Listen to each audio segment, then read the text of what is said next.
UFC 322 Madison Square Garden had everything that you wanted and more. Islam Makhachev became a two-division champion, new UFC welterweight world champion. Valentina Shevchenko dominated again, and Michael Morales and Carlos Prates made some absolutely huge statements. And even Dillon Danis, guys, Dillon Danis got dragged into the wild backstage brawl with Makhachev's camp. We'll bring it all to you guys like right away here. I don't want to spare any time. You know what? When I think about okay, if you guys watch UFC 322, you'll understand what I'm talking about. If you're reading the headlines and you're a little confused and you want to go back and you want to watch it, you just got to go right to the end, guys, right to the end, because this doofus comes out of nowhere and attacks Makhachev. And yeah, like typical Dillon Danis, he gets pummeled pretty badly, guys. But anyway, guys, look, I'll talk a little bit about that. I want to welcome everyone back here to Duality 7X. And I'm going to walk you through exactly what happened, why this matters, and why this actually changes the future of UFC's biggest divisions. And yeah, you know, we'll talk a little prediction talk, and you know about what's going to happen potentially with Islam. But anyways, before that, if you're new to this channel, please smash the like and subscribe, and hit the bell notification so you guys never miss a beat. And yeah, you know what? Here on Duality 7X, we cover it all, guys. We cover all the different kinds of trending hot stories when it comes to the world of combat sports, UFC, WWE, MMA, and boxing. So welcome back, guys. I don't want to spare any time. I want to get right into this. It was absolutely intense. I knew UFC 322 was going to be unbelievable. This actually, and it was perfect timing because earlier during the day, I got a chance to be a couch potato, and I got a chance to watch a Chris Eubank Jr. and Conor Benn rematch part 2, and what an unbelievable fight that was! A beautiful boxing fight. A lot of the big power players were there. Turki Al-Sheikh, Eddie Hearns, a lot of major promoters and execs from various organizations. Lots of fighters, lots of stars. Of course, you know, sitting front row. Of course, Jason Statham and a whole bunch of other, notable celebrities. But more importantly, Conor Benn ended a 35-year family feud by actually beating Chris Eubank Jr. And now his name, Conor Benn's name, is in the mix for a potential world title run. So if you guys want to know a little bit more about that, watch my video from last night. I dropped an exclusive bonus video. It launched at 12 p.m. Mountain Standard Time, so 2 a.m. Eastern Standard Time, and all the details are there. But today, I want to talk about UFC 322, and I want to talk about why this matters, because, guys, this was one of the wildest nights that we had at UFC Fight Night in many years. We had championship shakeups, we had brutal knockouts, and, of course, Dillon Danis, who actually had a ticket. He purchased a ticket. He was not an invited guest, guys. He purchased a ticket, and he tried to get his 30 seconds of fame, and that he did because we are talking about it.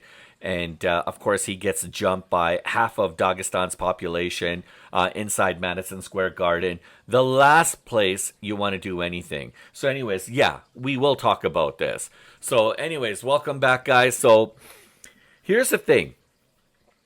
I want to get right to the main event, and I'll cover, like, you know, there was some the fight card was really good. You know, I keep talking about this. UFC is really good at putting these fight cards together, from the prelims all the way to the fights on the main card. The prelims are beautiful, guys. I always say there's a lot of treasures to unlock while watching the prelim fights.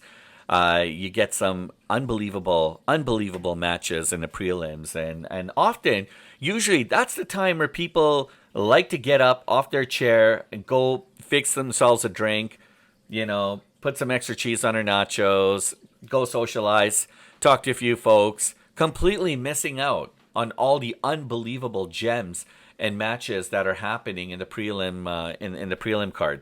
So I've learned my lesson because I've missed a few explosive matches during the prelims, and I watch the prelims as well. I enjoy them, and UFC does a great job with putting these matches together.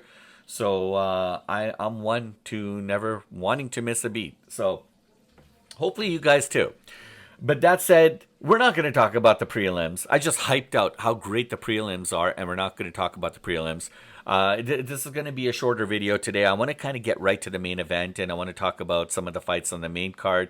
And then, of course, I want to talk about Dillon Danis. And, of course, what happens with Islam Makhachev and what are his plans now, right? So, I mean, look, Islam walks into Madison Square Garden. How epic was that, guys? And he walks in and he walks out a two-division champion. Absolutely incredible.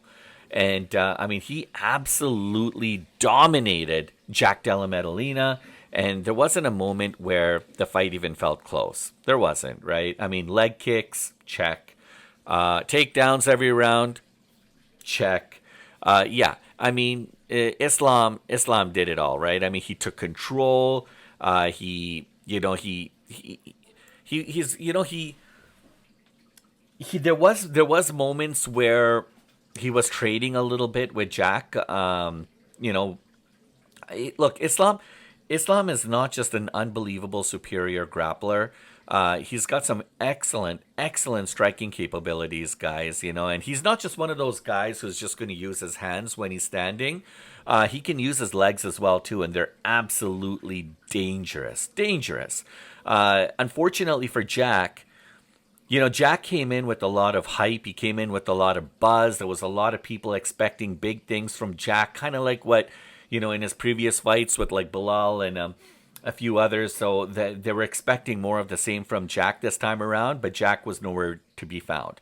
It just goes to show, I mean, it's not that Jack wasn't training. Jack is an unbelievable fighter, hands down, probably one of the best right now in the UFC. It's just that the game plan he brought to the table against Islam, it just wasn't there. It wasn't good enough. It was a good plan, possibly, but just wasn't good enough against a guy like Makhachev. Makhachev had an answer for Jack in every aspect. And Jack, there were times where you'd see a little bit of hope. He cracked him a couple times. He would land a good shot or something, but then that's it. Islam just took over. And he took over right from the beginning all the way till the end. It was a no contest in my opinion. Honestly, to me, Jack was just done. I mean, the takedowns, the brutal leg kicks. You could see Jack's calf was completely dark red. He just it wasn't. There was nothing. He had no answers for Makhachev. There was nothing he could do to turn this around. It was done. I mean, right from the beginning, the game. The match was over. All right. So Islam was literally running submission drills on him in like real time, and he was. It looked like he was having a lot of fun out there actually. And Islam's one of those guys, like he doesn't show his emotions too much. I mean, mind you, when he got the belts at the end, there was definitely some excitement and emotion that was that he was able to display. But usually in the ring, he's very calculated. He's very strategic. He's a tactical fighter, and he's all business. He comes in, he does what he has to do, and then he leaves, right?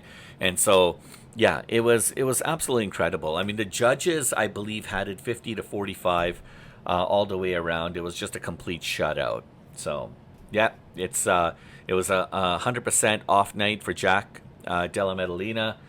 He's going to have to go back to the drawing board, and he's just going to have to kind of rethink a few things, maybe change up a couple things, and try to come back stronger. right? And you have to take a look. I mean, Islam. This win for Islam Makhachev ties him with Anderson Silva, the legendary Anderson Silva, with 16 straight wins, guys. 16, 1-6. I mean, that's what we call legendary territory, right?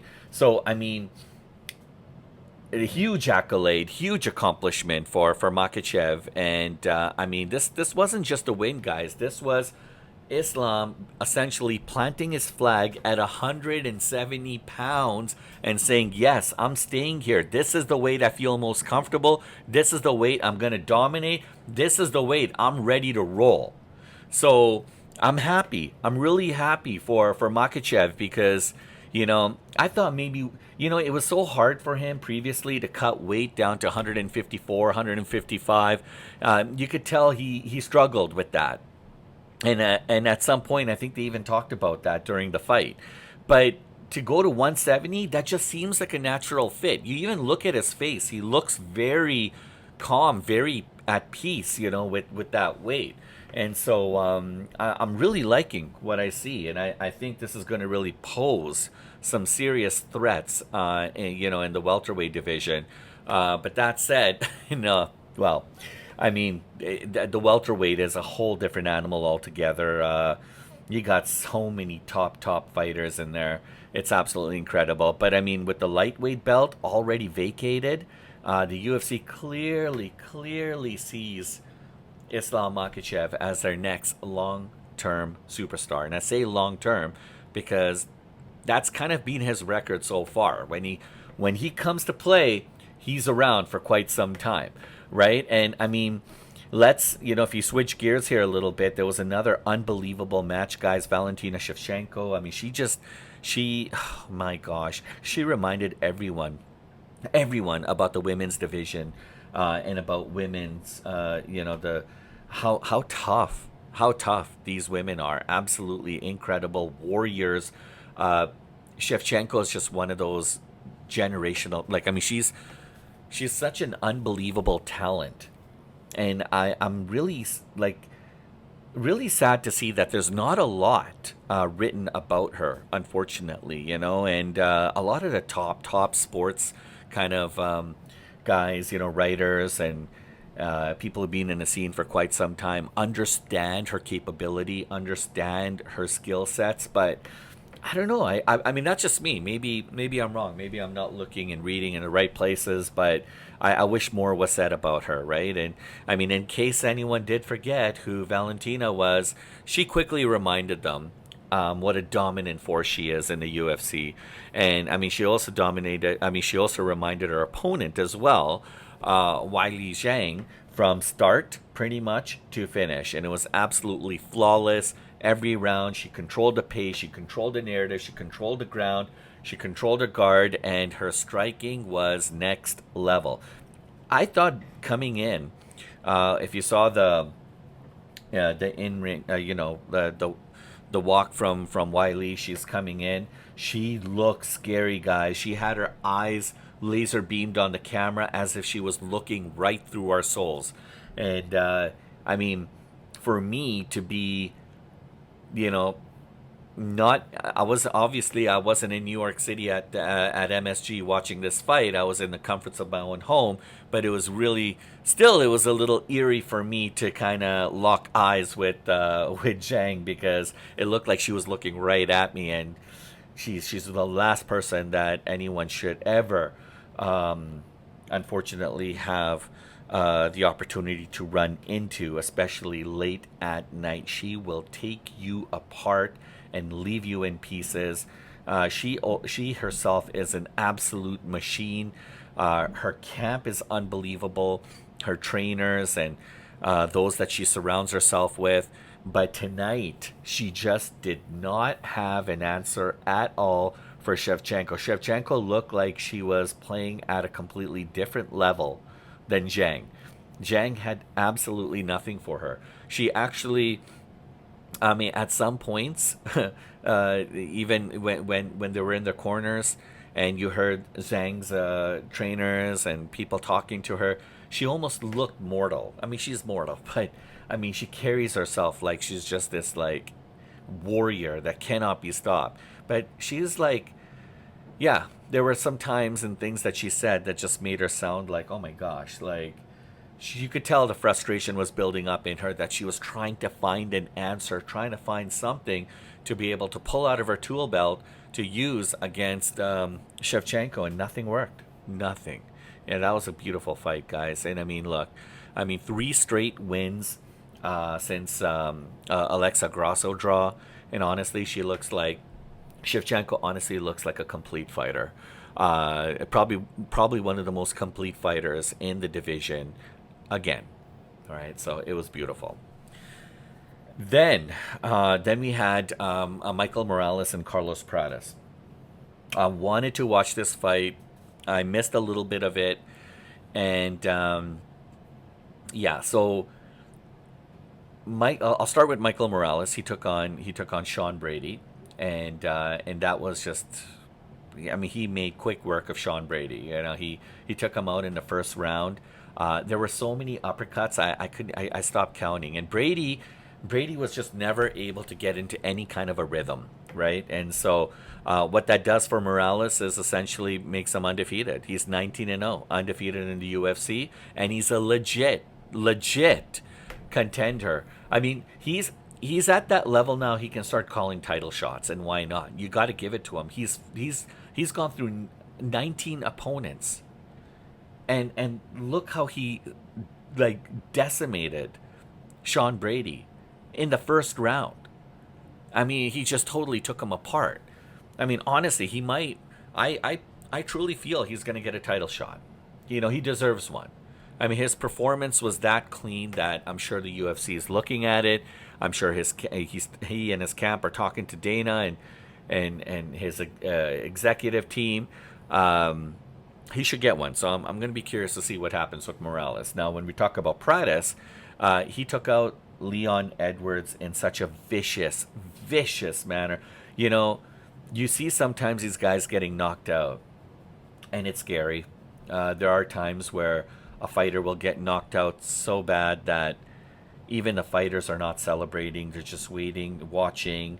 Really, they're hoping there's something that they can do to really help their opponent. Nobody wants to see their opponent in that much look like that much pain or in that kind of distress, like the way Leon Edwards was knocked out. It did not look good, and I mean, in the beginning, like Leon actually looked pretty good. He was doing some takedowns. He had some back control and all of that. But Prates, like he's a good fighter. He's been through a lot of battles, and so he knows, right? He doesn't panic as soon as those kind of things happen. He just kind of picks himself up and then starts moving forward, and that's what he did. He made some adjustments along the way, and then in round 2. He came out like a completely different fighter. So whatever his failures were in round number 1, he just cleaned himself up and he came out and he started controlling as of round 2. And then it's just a beautiful straight left that took out Leon Edwards to like tomorrow. He hit the floor. Prates unloads. Leon's now on a 3-fight losing streak, and that's a rough patch. But I mean, I don't 100% know, but I don't know if he's going to be in the UFC anymore. And with that kind of a knockout, I'm hearing and reading that there's a lot of people close to Edwards trying to encourage him to retire. And when I say retire, not even like, maybe take some time off, move on, maybe compete in another organization. I'm talking about retiring. The way he got knocked out, it looked really, really scary. You don't want to see that to anybody. And, our thoughts are with him and his family. And I hope he's doing okay. And I hope he really reconsiders his career, because I don't think he should come back. All right, and then Benoit Saint Denis. What an incredible fighter! I love watching this guy. We watched him in UFC Paris Fight Night. It's such a treat to watch. He ended, he he ended Dariush's. Yeah, like he ended him in like 16 seconds, like that. 16 seconds, guys. 1-6. Just one overhand left, caught him, and just face planted him. Dariush was just stunned. It was lights out. That's it. You know, fastest finish in St. Denis's career, and honestly, probably one of the scariest shots I've ever seen him land. I don't know where he pulled that out of. It was sitting there at the bottom of his tool belt. He pulls it out, and boom, that overhand left just cranked Dariush. He was gone, guys. He was done, absolutely done. And I mean, Dariush missing weight, that didn't help. But still, this was extremely violent, guys. So congratulations to Saint Denis. He's such an incredible fighter, such a treat to watch. I can't wait to see who he fights next, and I know it's going to be good. And then, guys, let's talk about Dillon Danis. Let's talk about the elephant in the room. Um, this is what gives the sport a black guy.